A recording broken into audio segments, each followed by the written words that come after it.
வணக்கம்.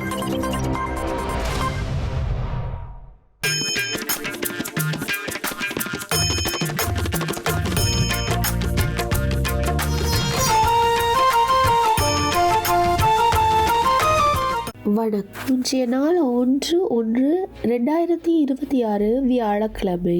செய்திகள் வாசிப்பவர் தாட்சாயினி விமல்ராஜ். பானேசியா தமிழின் பிரதான செய்திகள். முதலில் தலைப்புச் செய்திகள்.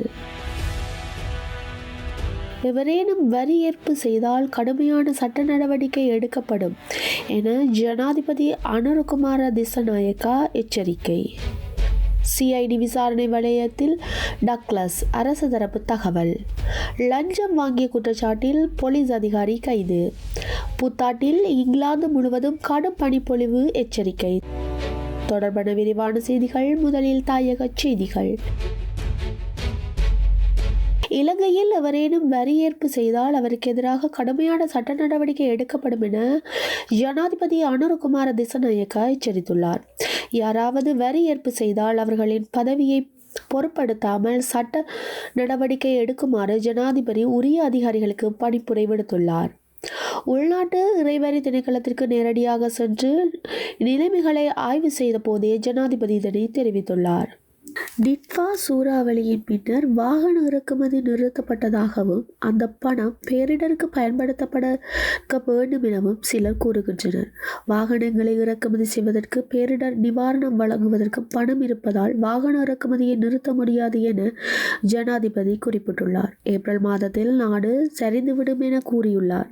ஆனால் பொருளாதார காரணிகள், ஏற்றுமதி, சுற்றுலா, வெளிநாட்டு இடர்பெயர்ப்பு மற்றும் வெளிநாட்டு உதவி என அனைத்தும் அதிகரித்த ஆண்டாக 2025ஆம் ஆண்டு அமைந்துள்ளது.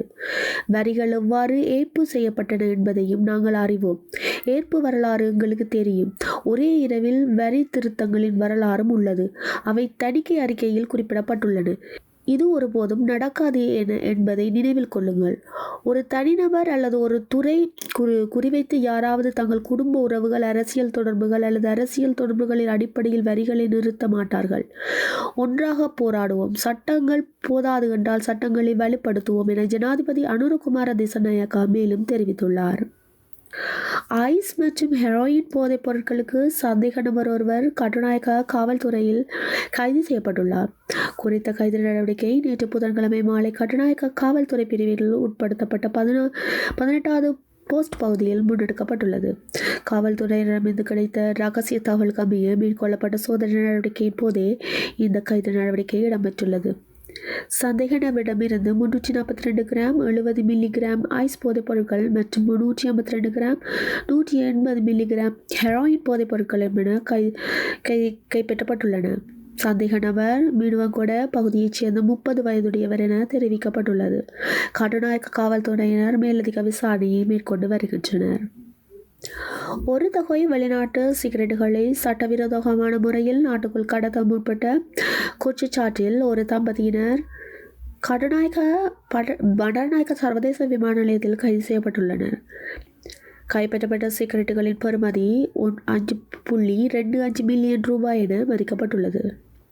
சந்தேக நபர் இன்று அதிகாலை 12:45 மணிக்கு துபாயிலிருந்து விமான நிலையத்திற்கு வந்ததாக சுங்க அதிகாரிகள் தெரிவித்துள்ளனர். அவர்கள் இப்பொதிகளை சுங்கரை அதிகாரிகள் சோதனை செய்த போது அதில் சூட்சமமாக மறைக்கப்பட்டு வைத்திருந்த 175 அட்டை பொட்டிகளும் வெளிநாட்டில் உற்பத்தி செய்யப்பட்ட 35,000 வெளிநாட்டு சிகரெட் குச்சிகளும் மீட்கப்பட்டன. கைது செய்யப்பட்ட தம்பதியினர் 24 வயதுடையவர்கள் மற்றும் கொழும்பில் வசிக்கிறவர்கள் என அடையாளம் காணப்பட்டுள்ளனர். தற்சமயம் சந்தேக நபர் தடுத்து வைக்கப்பட்டுள்ள கட்டுநாயக்க விமான நிலையம் சுங்க அதிகாரிகள் இது தொடர்பான மேலதிக விசாரணையை மேற்கொண்டு வருகின்றனர். முன்னாள் அமைச்சர் டக்ளஸ் தேவானந்த விவகாரம் தொடர்பில் குற்றம் புலனாய்வு பிரிவினால் மேலதிக விசாரணைகள் முன்னெடுக்கப்பட்டு வருகின்றன என அரசாங்கம் அறிவித்துள்ளது. அமைச்சரவை முடிவுகளை அறிவிக்கும் வாராந்த ஊடகவியலாளர் மாநாட்டில் டக்ளஸ் தேவானந்தா கைது விவகாரம் தொடர்பில் எழுப்பப்பட்ட கேள்விகளுக்கொன்றில் பதிலளிக்கையிலேயே அமைச்சர் நலிந்த ஜெயதிச மேற்கண்டவாறு கூறியுள்ளார். அவர் மேலும் கருத்து வெளியிட்டுள்ள குறிப்பிட்ட புலனாய்வு திணைக்களத்தில் ஆட்கொள்ளை விசாரணையில் பிரிவிலேயே துப்பாக்கி தொடர்பில் விசாரணை நடத்தப்பட்டது. டக்ளஸ் தேவானந்தா 2000 காலப்பகுதியில் 86 துப்பாக்கியில் 13 மற்றும் 6 பிஸ்தல்கள் வழங்கப்பட்டன. இது தொடர்பில் மேலதிக விசாரணைகள் இடம்பெற்று வருகிறது என்று மட்டுமே என்னால் கூற முடியும். ஹம்பக நீதிமன்றத்தில் முற்படுத்தப்பட்ட அவரது விளக்கமறியலில் வைக்கப்பட்டுள்ளன. குற்றப்புலனாய்வு திணைக்களத்தின் மேலதிக விசாரணைகள் முன்னெடுத்து வருகின்றன. லஞ்சம் வாங்கிய குற்றச்சாட்டில் கினியா போலீஸ் நிலையத்தைச் சேர்ந்த உதவி போலீஸ் பரிசோதகர் ஒருவர் கைது செய்யப்பட்டுள்ளார். கினியாவைச் சேர்ந்த ஒருவர் அளித்த முறைப்பாட்டின் பேரில் இந்த கைது இடம்பெற்றுள்ளது.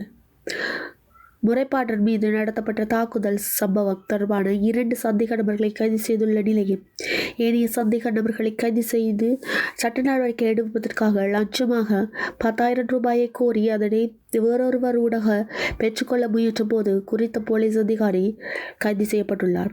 கினியா காவல் நிலையத்தில் நேற்று மாலை 5:20 மணியளவில் லஞ்சம் அல்லது ஊழல் குற்றச்சாட்டுகளை விசாரித்த ஆணைய அதிகாரிகள் இந்த கைது முன்னெடுக்கப்பட்டுள்ளது. சந்தேக நபர் திருகோணமலை நீதிமன்றத்தில் முன்னிலைப்படுத்தப்பட்டுள்ளார்.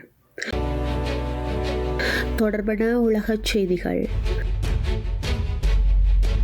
2026ஆம் ஆண்டின் தொடக்கத்தில் இங்கிலாந்து முழுவதும் கடும் பனிப்பொழிவு மற்றும் பனிமூட்டம் நிலவும் என அந்நாட்டின் வானிலை ஆய்வு மையம் எச்சரிக்கை விடுத்துள்ளது.